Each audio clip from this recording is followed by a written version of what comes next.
Magandang umaga po mga kapamilya. Ako po si Reverend Jao. Tayo na pong magkapit pandasal. Nako, napakainit na po ng mga araw na ito. Ang taas ng sikat ng araw at nanunuot sa balat ang init. Kaunting galaw mo lang, tagaktak na ang pawis mo.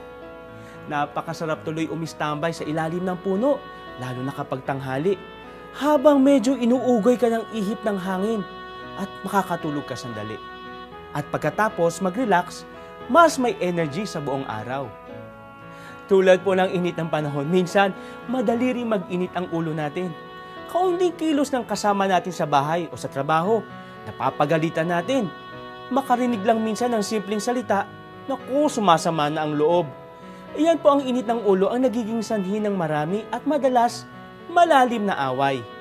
Pero tulad nga ng naririnig natin kay Kuya Kim, weather lang yan.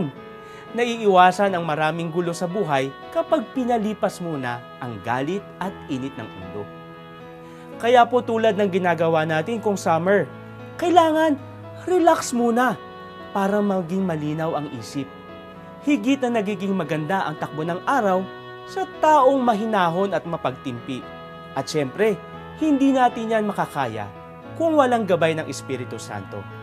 Kaya po mga kapamilya, halina kayo, magdasal tayo at humingi ngayon ng biyaya sa Diyos. Sabayan niyo po ako. Panginoon, bigyan mo po ako ng mahinahong puso.